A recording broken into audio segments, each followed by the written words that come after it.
जय श्री राम दोस्तों। आप सब कैसे हो? उम्मीद करती हूँ मस्त होंगे। मैं प्रिया राज पुरोहित मेरे YouTube चैनल परी की डायरी में आप सभी का स्वागत करती हूँ। आज हम सुनेंगे रामायण कथा का भाग 37, लंका में सीता की खोज। कथा शुरू करने से पहले आप सभी से एक छोटी सी रिक्वेस्ट है। मेरे YouTube चैनल पर पहली बार विजिट किया है तो YouTube चैनल परी की डायरी को सब्सक्राइब करें, लाइक करें और फ्रेंड्स को ज़रूर शेयर करें और कमेंट में जय श्री राम जरूर लिखें। आइए कथा शुरू करते हैं। इस प्रकार से सुग्रीव का हित करने वाले कपिराज हनुमान जी ने लंकापुरी में प्रवेश कर मानो शत्रुओं के सिर पर अपना बायां पैर रख दिया है। वे राजमार्ग का आश्रय लेकर रमणीय लंकापुरी की ओर चले। वहां पर स्वर्ण निर्मित विशाल भवनों में दीपक जगमगा रहे थे। कहीं नृत्य हो रहा था और कहीं शूरा पीकर मस्त हुए राक्षस अनर्गल प्रलाप कर रहे थे। हनुमान जी ने देखा कि बहुत से राक्षस मंत्रों का जाप करते हुए स्वाध्याय से तत्पर थे। कोई जटा बढ़ाए हुए तो कोई मूछे मुंडवाए रावण के अनेक गुप्तचर भी उन्हें दृष्टिगत हुए। हनुमान जी ने नगर के सब भवनों तथा एकांत स्थानों को छान डाला परंतु कहीं सीता दिखाई नहीं दी। अंत में उन्होंने सब ओर से निराश होकर रावण के उस राजप्रासाद में प्रवेश किया जिसमें लंका के मंत्री, सचिव एवं प्रमुख सभासद निवास करते थे। उन सब को भली भांति निरीक्षण करने के पश्चात वे रावण के अत्यंत प्रिय बृहस्पतिशाला की ओर चले। वहां की सीढ़ियां रत्न जटित थी, स्वर्ण निर्मित वातायन दीपों के प्रकाश से जगमगा रही थी। स्थान स्थान पर हाथी दांत का काम किया हुआ था। छतें और स्तंभ मणियों तथा रत्नों से जुड़े हुए थे। इंद्र के भवन से भी अधिक सुसज्जित इस भव्यशाला को देखकर हनुमान चकित रह गए। उन्होंने एक और स्फटिक के सुंदर पलंग पर रावण को हुए मदिरा के मद में पड़े देखा, जो कि अनिंद सुंदरियों से घिरे हुए था। अनेक रमणियों के वस्त्राभूषण अस्त व्यस्त हो रहे थे और वे शूरा के प्रभाव से असूती भी नहीं थी। वहां भी सीता को न पाकर पवनसुत बाहर निकल आए। फिर हनुमान जी ने रावण के अन्य निकट संबंधियों के निवास स्थानों में सीता की खोज की किंतु वहां भी उन्हें असफलता ही मिली। तत्पश्चात हनुमान ने रावण की पटरानी मंदोदरी के भवन में प्रवेश किया। अपने शयनागार में मंदोदरी एक स्फटिक से श्वेत पलंग पर सो रही थी। उसके शैया के चारों ओर रंग बिरंगी सुवासित पुष्पमालाएं झूल रही थी, जिनके अद्भुत रूप, लावण्य, सौंदर्य एवं यौवन को देखकर हनुमान के मन में विचार आया, संभवत यही जनक नंदिनी सीता है। परंतु उसी क्षण उनके मन में एक और विचार उठा कि ये सीता नहीं हो सकती, क्योंकि रामचंद्र जी के वियोग में पतिव्रता सीता न तो सो सकती है और न इस प्रकार आभूषण आदि पहनकर श्रृंगार कर सकती है। अतएव यह स्त्री अनुपम लावण्यमयी होते हुए भी सीता कदापि नहीं है। यह सोचकर वे उदास हो गए और मंदोदरी के कक्ष से बाहर निकल आए। अकस्मात से वे सोचने लगे कि आज मैंने पराई स्त्रियों को अस्त व्यस्त वेश में सोते हुए देखकर भारी पाप किया है। वे इस पर पश्चात करने लगे। फिर यह विचार कर उन्होंने अपने मन को शांति दी कि उन्हें देखकर मेरे मन में कोई विकार उत्पन्न नहीं हुआ, इसीलिए ये पाप नहीं है। फिर जिस उद्देश्य के लिए मुझे भेजा गया है उसकी पूर्ति के लिए मुझे अनिवार्य रूप से स्त्रियों का अवलोकन करना पड़ेगा। इसके बिना मैं अपना कार्य कैसे पूरा कर पाऊंगा। फिर वे सोचने लगे, मुझे सीता जी की कहीं नहीं मिली। रावण ने उन्हें मार तो नहीं डाला। यदि ऐसा है तो मेरा सारा परिश्रम सर्वथा व्यर्थ हो जाएगा। नहीं मुझे ये नहीं सोचना चाहिए। जब तक मैं लंका का कोना कोना न छान मारूं तब तक मुझे निराश नहीं होना चाहिए। ये सोचकर जब अब उन्होंने ऐसे ऐसे स्थानों की खोज आरंभ की जहां तनिक भी असावधानी उन्हें यमलोक तक पहुंचा सकती थी। उन स्थानों में उन्होंने रावण द्वारा हरी हुई अनुपम सुंदर नाग कन्याओं एवं किन्नरियों को भी देखा, परंतु सीता कहीं नहीं मिली। सब ओर से निराश होकर उन्होंने सोचा, मैं बिना सीता जी का समाचार लिए लौटकर भी किसी को क्या मुख नहीं दिखा सकता, इसीलिए यहीं रहकर उनकी खोज करता रहूंगा अथवा अपने प्राण त्याग दूंगा। ये सोचकर भी उन्होंने सीता जी को खोजने का कार्य बंद नहीं किया। हनुमान जी का अशोक वाटिका में आगमन। हनुमान जी सीता की खोज के अपने निश्चय पर अड़िग हो गए। उन्होंने प्रण कर लिया कि जब तक मैं यशस्विनी श्री राम पत्नी सीता को दर्शन न कर लूंगा तब तक इस लंकापुरी में बारंबार उनकी खोज करता ही रहूंगा। इधर ये अशोक वाटिका दृष्टिगत हो रही है, जिसके भीतर अनेक विशाल वृक्ष हैं। इस वाटिका में मैंने अभी तक अनुसंधान नहीं किया है, अतः अब इसी में चलकर जनक कुमारी वैदेही को ढूंढना चाहिए। वह अशोक वाटिका चारों ओर से ऊंचे परकोटों से घिरी हुई थी, अतः वाटिका के भीतर जाने के उद्देश्य से हनुमान जी उसकी चार दीवारी पर चढ़ गए। चार दीवारी पर बैठे हुए उन्होंने देखा कि वहाँ साल, अशोक, नीम और चंपा के वृक्ष भली भांति खिले हुए थे। बहुवार नाग के सर और बंदर के मुंहों की भांति लाल फल देने वाले आम भी पुष्प मंजारियों से सुशोभित हो रहे थे। अमराइयों से युक्त वे सभी वृक्ष सत सत लताओं से आवेशिष्ट हो रहे थे। हनुमान जी प्रत्यांशा से टूटे हुए बाण के समान उछले और उन वृक्षों की वाटिका में जा पहुंचे।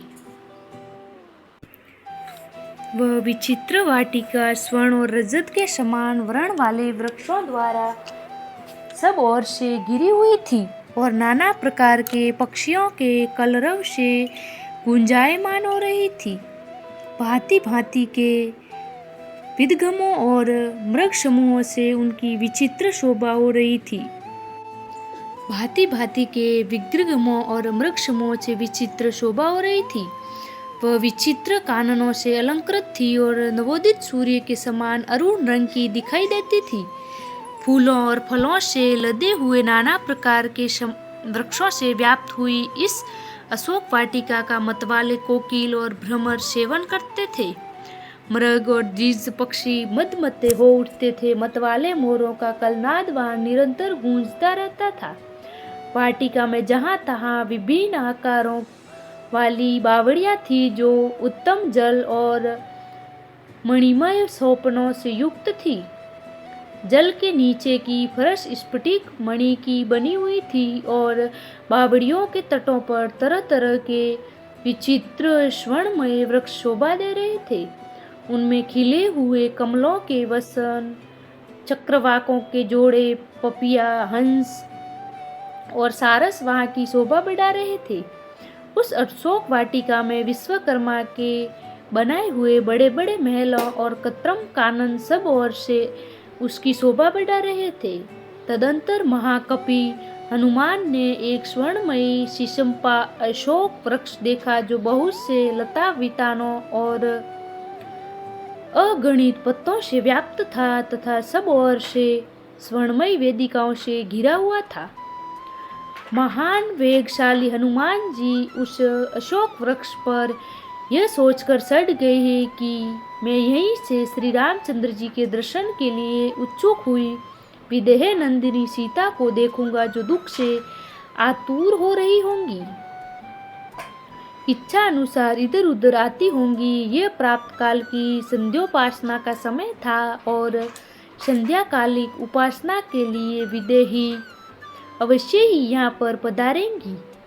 ऐसा सोचते हुए महात्मा हनुमान जी नरेंद्र पत्नी सीता के शुभागमन की प्रतीक्षा में तत्पर हो उस अशोक वृक्ष में छिपकर उसे संपूर्ण वन पर दृष्टिपात करते रहे। उस अशोक वाटिका में वानर शिरोमणि हनुमान ने थोड़ी दूर ही एक गोलाकार ऊंचा 1000 खंभों वाला गोलकार प्रसाद देखा, जो कैलाश पर्वत के समान श्वेत वर्णों का था।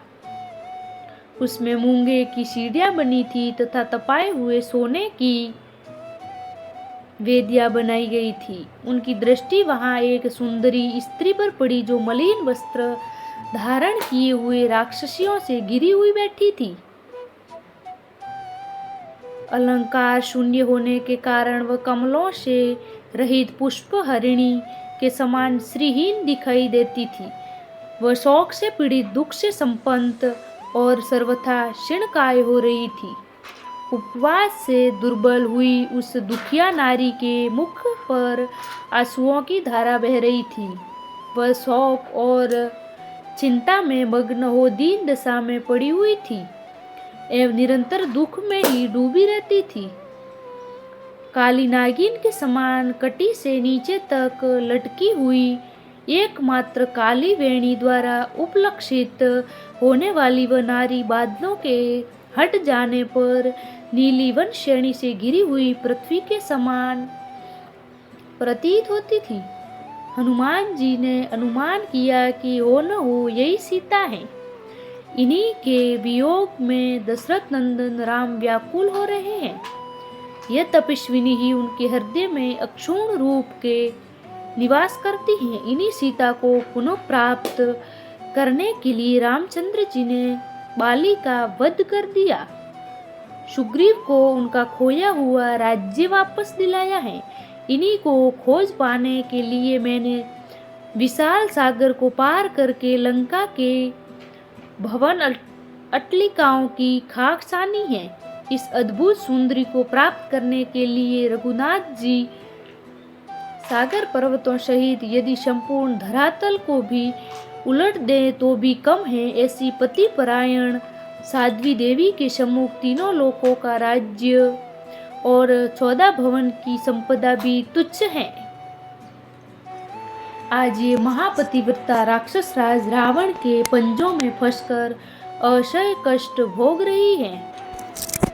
मुझे अब इस बात में तनिक भी संदेह नहीं है कि वही सीता है जो अपने पति के प्रेम के कारण अयोध्या के सुख वैभव का परित्याग करके रामचंद्र के साथ वन के कष्टों को हंस हंस कर झेलने के लिए चली आई थी और जिसे नाना प्रकार के दुखों को उठाकर कभी वन में आने का पश्चाताप नहीं हुआ। वही सीता आज इस राक्षसी घेरे में फंसकर अपने प्राणनाथ के वियोग में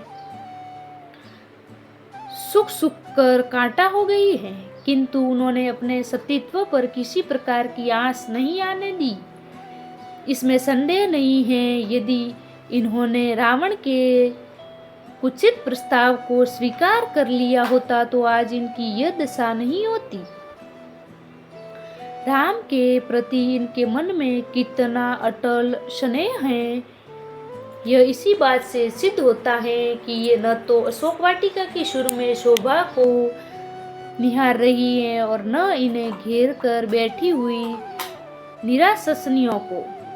उनकी एकटक दृष्टि पृथ्वी पर राम की छवि को निहार रही हो। सीता की यह दीन दशा देखकर भावुक पवन सूत ने नेत्रों से अश्रुधारा प्रवाहित हो रही। वे सुध बुध भूल कर निरंतर आंसू बहाने लगे। कभी वे सीता जी की दीन दशा के बारे में सोचकर और कभी रामचंद्र जी के उदास दुखी मुखमंडल का स्मरण करते थे। इसी विचारधारा में डूबते उत्तर रात्रि का अवसान होने और प्राची का मुखमंडल उषा की लालिमा से सुशोभित होने लगी। तभी हनुमान को ध्यान आया कि रात्रि समाप्त प्राय हो रही है। वे चैतन्य होकर ऐसी युक्ति पर विचार करने लगे जिससे वे सीता से मिलकर उनसे वार्तालाप करके उन तक श्री रामचंद्र जी का संदेश पहुंचा सके। आई होप कथा सुनने में आपको अच्छी लगी होगी। कथा अच्छी लगी हो तो मेरे यूट्यूब चैनल परी की डायरी को सब्सक्राइब करें, लाइक करें, अपने घर वालों को, दोस्तों को शेयर करें और कमेंट में जय श्री राम जरूर लिखें। मिलते हैं अगले भाग में, तब तक के लिए जय श्री राम। धन्यवाद।